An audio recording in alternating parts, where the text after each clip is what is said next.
Hello, welcome to the newspaper review here on Top TV. My name is Williams Abule, and today is the 15th day in the month of August 2022. You are very much welcome. For all our viewers that are still with us up to this time, I want to thank you so much for being so faithful. And if this is the first time you're seeing this video, don't forget you can also be a part of this by first subscribing to this channel and, of course, turning on your notification, because that's the only way you get notified whenever we come up with a new episode of the program.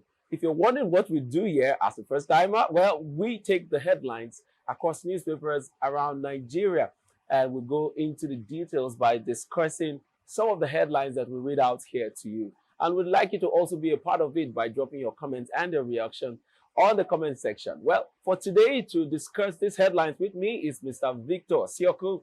You are welcome. Mr. Victor is our current affairs analyst here on Top TV, and we're going to be doing this together. So join us as we do this. And for today, we're going to begin our newspaper headline readings from this day newspaper. And we'll just jump into doing so with the first headlines from the top part of that paper. It says here, NNPCL's debt to federal government states hit 1.055 trillion in 6 months. Pipeline security maintenance gobbed 8.35 billion naira in 1 month.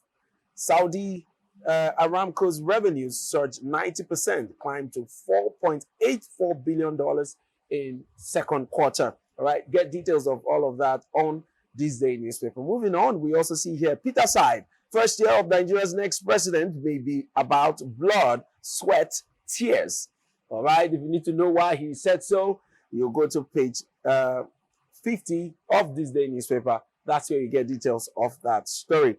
Moving on, we see police launch grand offensive against criminals nationwide. Orders tight security around schools, hospitals, public infrastructure. NAF fighter jets hit terrorist enclave in Niger. All right, as the major headline here on this day newspaper, we see here, Wike's camp insists RU's oyster irreducible condition for peace. Wike's camp insists RU's oyster irreducible condition for peace. Demands to pick choice of successor. Urges Mark to speak up since he's with chairman's resignation letter. Article paints gloomy picture of Nigeria. Describes current statistics as grim, disappointing. PDP group dismisses Tinubu's presidency as Buhari's third term. All right, if you need to get details, don't forget it's this day newspaper. That's where you get the full details of that story. All right, Mr. Victor, I just want to leave it open to you to react to any of the stories I just read to you from this day newspaper today. Okay, from the headlines, we have the Wike's gist. Yes. Coming up and on. Okay. He has been there on the headlines throughout last week, and now it's a new week, and he's there again. Yeah. Okay, you now ask, why is this topic always there? Personally, I think it's a very, very important topic to mention in the camp of the PDP, because I strongly believe that without Wike putting his own power or putting his own contribution to 2023 election on the umbrella of PDP, you find out that it will be very difficult. I mean, extremely difficult for the PDP to win the election. Now you ask, why just Wike? Wike is just a person, right? Like Ruben Abati said that he's a boy that is asking for a lollipop. Okay, but we cannot subtract the fact that he is a force. Wike is a force, whether we like it or not. From River State, from the South, he can detect a lot of things. Okay, so this will be coming up and up and up. He has said it all. And you know him, he's very dogged. He does not even like going back to his words. Yeah. Okay? No time for adjustment. He wants Ayu to be out of the way. Reason, because he has stated that Ayu played, he was not a true umpire. Yeah. Okay, he went one side with Tambuwa. He called him a hero after Tambuwa stepped down for Atiku. Meaning that, see, you are not a just umpire. Secondly, you made the utterances that whenever a northern candidate is being selected to represent the party during the presidential election come 2023, that you yourself will resign. What is happening now? Why are you shifting the goalpost? Why are you not resigning right now? So it's been the issue, and from the look of things, it seems that he can't have his way. Wike can't have his way. Well, you guys covered the flag off, the inauguration, the flag off at the commissioning that happened over the week, last week. Yeah. And you saw the place where he said that he's not ready for politics for now. As in Wike coming out to say that he's not ready for politics right now. That when he's ready for politics, that he will chuck them. Well, they should not call his name. That Wike this, Wike that. And yes, he posted that for the fact that he read political science. And also became a lawyer. Law. Yes. That they should not joke with him. That he didn't join politics because he doesn't know what he's doing. He went back to get a degree in political science and in law because he knows exactly why he's here as a politician. So, but it's a tough one right now because they say two wrongs can't make it right. Yeah. And when two elephants are fighting, the grass suffers it. Now, Wike is an elephant, no two ways about that. Same thing with Atiku. But the problem with these two candidates are, for me, I call it problem because they have some ego issues. Okay? Who will step down for the other right now? That's the big question. Well, I think, you see, the PDP as a party undermined Governor Wike's strength, you know. And I feel they shouldn't have done that. They should have gone back to see his antecedents. As a politician, Wike has always been the way he is, very boastful of who he is and very dogged, very, very stubborn and grassroots. He has his strongholds and he knows it and he uses it real good. So they shouldn't have underestimated him. Yes. Also, the PDP should also note that they really, in quotes, wronged this man. Okay? And take the part of apologizing and trying to pet him, like Ruben rightly said. You know, pet him, the baby boy, pet him. But they are not taking that part. They are trying to show strength. Not at all. And they should not forget the fact that in between 2007 and 2009, he was running the party. He was the one doing payments. He was the one paying salaries. Even, can you imagine, even the APC of today can't even pay salaries. APC is owing, they pay, usually they pay 25th of every month. In June, they paid in July, mid-July. They paid June salary in mid-July. In July, they paid in August. So that's to tell you that, see, for somebody single-handedly, well, I do not know where he got the funds to carry the party nationwide. So, but for the fact that he held the party, that the party did not go bankrupt, he held the party till the 2019 election, and Atiku Abubakar came from the APC to join the PDP. Okay, he came from the APC to join the PDP, and he slugged it out and took the ticket away from Wike's candidate, which is same one that we're talking about, the Sokoto governor. Yes, Tambuwa. That we're talking about that. Tambuwa, okay, Wike held Tambuwa till the primaries. Tambuwa lost. And Wike was like, okay, you've lost. Let's come together and support Atiku Abubakar. But in his own time, Tambuwa betrayed him. So people should also note that, see, he's still human. Wike is still human. He was betrayed. Okay? And before then, there was an agreement that, see, if the leadership of the party, or if the party selects a northern person as the presidential candidate, the chairman of the party, who is from North Central, should step aside. So Wike is coming and see, if we want peace, if we want us to work together, should honor the agreement. Honor the agreement. Very true. And stop crying. Very true. And it just goes to tell you how the crop of politicians that we have in Nigeria, they are never true to their words. So they speak from two sides of their mouth. Right now, IU is playing that card. And Wike knowing very well that this man is a politician and is not going to keep to his word as to resigning his position as the party chairman. He's now applying force to ensure that the guy honors the agreement. But from the look of things, he doesn't want to honor it. But they should have thought about the implications of, you know, going all out, including the party chairman, whether you agree, whether he didn't say it categorically, saying that, oh, I support Atiku. It was clear from his comments calling Tambawa, the hero of the day. That's a clear statement that he was partial. He was supporting Atiku. Now, Wike feels like, oh, so you all have ganged up against me.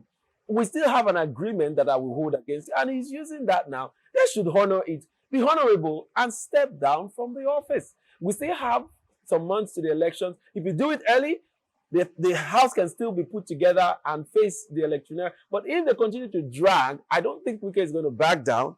And for him to even come out to say that they have not even heard from him yet, that when he's ready, they are going to hear. He's not saying that to the opposition. He's saying that to the house of his that is not really settled and that are trying to put him down. And he's not ready to be put down. The man is not that kind of man that you can put down. So we're going to see more drama unfold from the house of PDP. But I really wish they would be wiser because they don't have time. 2023 elections, I will always say, is a very critical one. And the way everything is going now, it doesn't look like it's going to swing to one side. It could go to any side. It could go to the Labour Party, the PDP, or the APC. We all know this. There is a strong struggle for the position right now. And for any house that has any level of sloppiness, they are already out of the race. We see this already.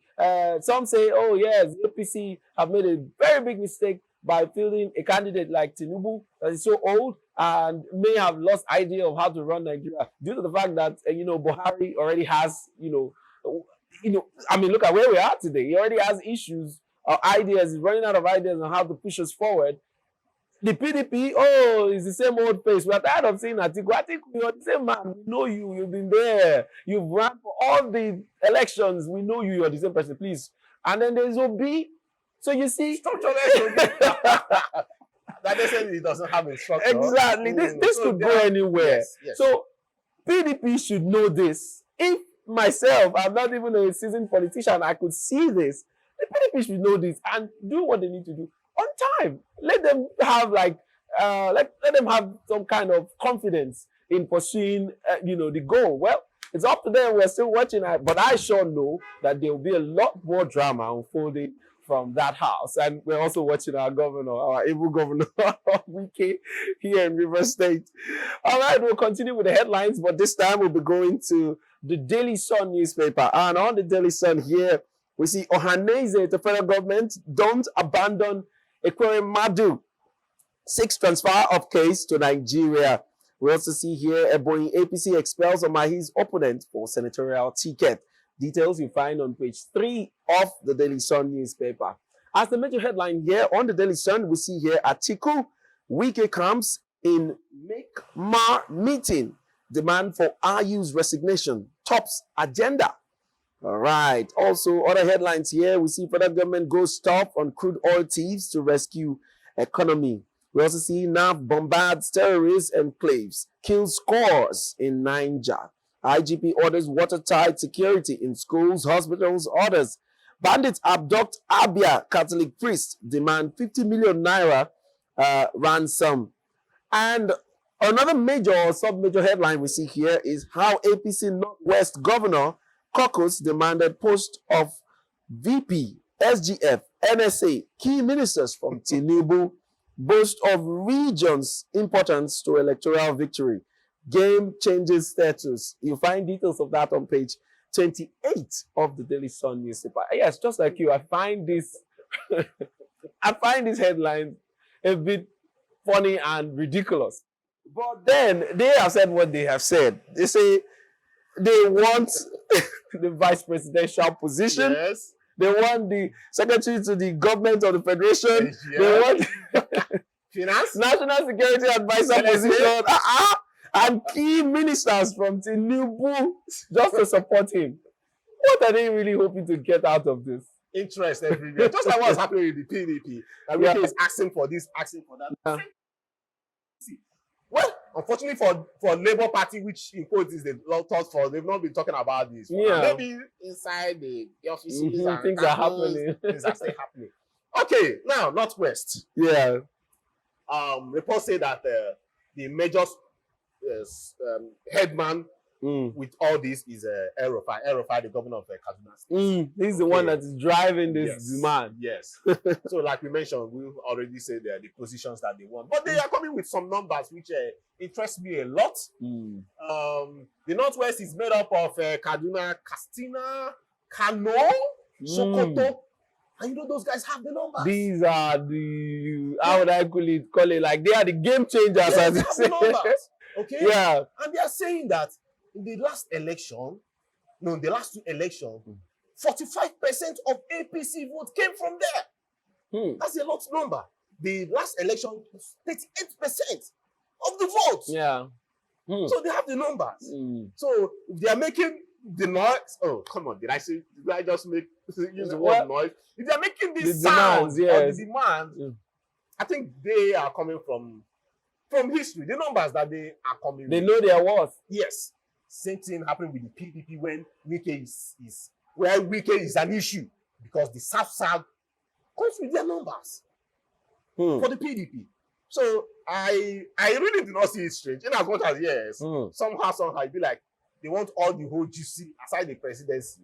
They want every other part, the juicy part should be given to them. Yeah. So it will still come back to the are we really in quotes one Nigeria, where all the geopolitical sectors of the country should come and form a government, and not just one side ruling, not leading now, ruling the other side. Yes, I totally agree. Well, I don't understand why they are making these demands. One would say that, is it not for all of us to see that we vote a credible leader that will cause an effective change for all of us? Because, this poverty that is in the land, this economic downturn that is in the land, and all of these things is not affecting only one region. It is nationwide. Everybody is feeling it. The El-Rufai that seemed to be the arrowhead of all of this is also feeling. He's the one on the media every day crying that his state is in trouble. He's calling for help left, right, and center. The level of insecurity that Nigeria is facing today is not peculiar to one region. It is all over the country. Why would any region of this country come out to say, okay, we will support you whether your government is good or bad, just in the bid to be part of that government? We want to hold key positions. And I mean, I find this really, really absurd. And this is something we shouldn't hear at this point in time. I mean, it is very, very funny. But that's the country we find ourselves. And we're hoping that, it gets better. But unfortunately, we're still in this kind of mess. Because just imagine that Tinubu wins tomorrow. We already know where our problems are beginning to come from.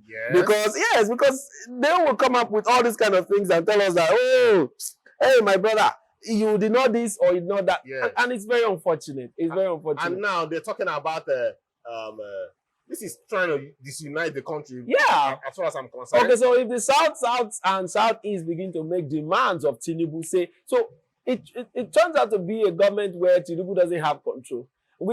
Just like the one we are experiencing from Buhari, who knows whether he made such agreement. That's why he has been so silent. Buhari came with the plan to fight corruption. But corruption has totally overwhelmed him. In fact, I've never seen a government so openly corrupt as this government before. Openly. It has been proven time and time again, where people do things in impunity and walk free. This is the same man that came with the whole campaign slogan of corruption, insecurity, and all of the things that he said he was going to fight has turned out to, get worse.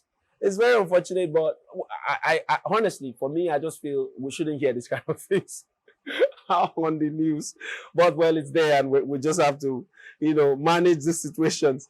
All right, moving on, we'll go to the Nation's newspaper.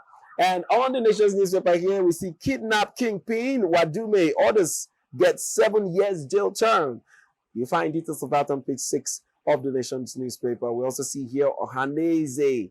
Federal government should wade into Ekweremadi's case. All right, and details of that is on page 4 of the Nation's newspaper. We also see here Southeast, South youths begin mobilization for Tinubu. Furore over Muslim. Furore over Muslim ticket unnecessary. All right, we also see here IG raises alarm over plot to attack public facilities.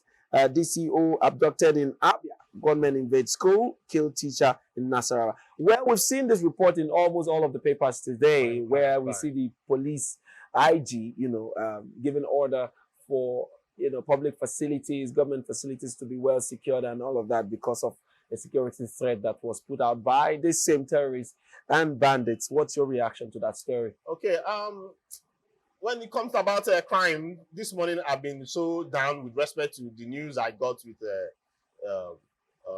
the Sun. The Sun reported it too that Umeh has been sentenced to 7 years imprisonment. Umeh is a kingpin, a kidnap kingpin, mind you. So you ask the question, why would a kidnapper of that repute, of that high level kidnapper, be given just 7 years sentencing? Okay, let me go back to history. He really terrorized the Kaduna-Kano axis, okay? That there was a report, a strong report, that he collected from one victim, he collected 106 million naira from one victim. Then he escaped the custody of the police. That even when he was captured or recaptured by his men, or was taken away from the police rather, some officers were killed. And it's the same kingpin that has been charged and sentenced for just 7 years. What are the issues here? The issues here is that the judge did not see any concrete evidence to charge him for life kidnapping. Imprisonment or something. He wasn't even charged for kidnapping. He wasn't sentenced for kidnapping. He was sentenced for escaping from the custody and possession of firearms. My brother. Out of 13 count charges, only 2. The other 11, he was free. Because no right evidence. It now goes down to the prosecuting team. In many cases, that is why you see in many cases, the EFCC do not win cases. Why? Because the prosecution team are not being equipped, both morally, both in finance. They just carry them or go and prosecute without giving them the necessary armory. I call them armory to prosecute a case. And in the eyes of the judge wants evidence. And when those evidences are not being put forward, man. 7 years. 7 years is quite a short time. Yeah, just like for a man that has caused so much pain to many families. Some people are yet to recover from some of the havoc he has caused. The lives of people that has been lost because of him. And to think that he gets only 7 years, then one would also think that the likes of Evans, should have gotten 7 years. But, well, like you rightly said, the prosecution lawyers in Evans' case, were able to nail him, and so he gets life imprisonment. But I feel same judgment should have been passed on Umeh, but that hasn't happened. So he gets 7 years, and 7 years for me is just such a short time. Who knows if he comes back out, he's not going to go back to doing what, Nigeria, I don't know. Our legal system has a lot of questions to answer. So in many cases, these kidnappers will be like, please, police should catch me than for them to be killed. Okay? Yes. Knowing that their monies, they've made the money, it is somewhere, let them go and do their time. Come out and continue enjoying their lives. Okay? Look at what is happening. That's why crime will keep increasing in this country. Because the perpetrators, they just little sentences and they are off the hook. Now look at what a whole police DCO was kidnapped. Okay, a Catholic priest again kidnapped. And they are asking for 50 million naira. Just in June, a report came out that 650 million naira was spent to pay ransom. That's to tell you that this business is flourishing. It's flourishing. Very interesting. The police is coming.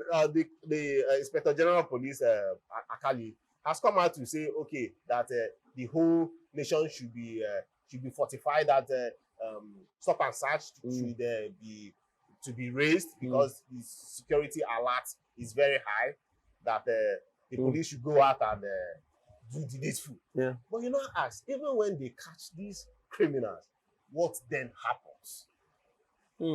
It's a very interesting question. Tough one. Yes, and we're going to end our discussions today with that very question. What happens when these guys are caught, and what happens? They really go to jail, they get really punished. Why is there an increase, in crime and insecurity in our society? Well, it's not ending. Day in, day out, the business of kidnapping has become a very, thriving business, especially in the north and, certain areas here in the southeast and here in the south. All right, that's all we'll be talking today, but make sure, I would love you to drop your comments and your reactions. We want to hear what you think about these headlines too. Drop them on the comment section and we'll continue these conversations there. I want to thank you, Mr. Victor. Thank you, sir. Thank you so much for always coming through. And to our viewers, thank you so much for staying with us up to this time. Until next time, we'll come your way again. This has been the News Super Review, and my name is Williams Abdullah. See you next time.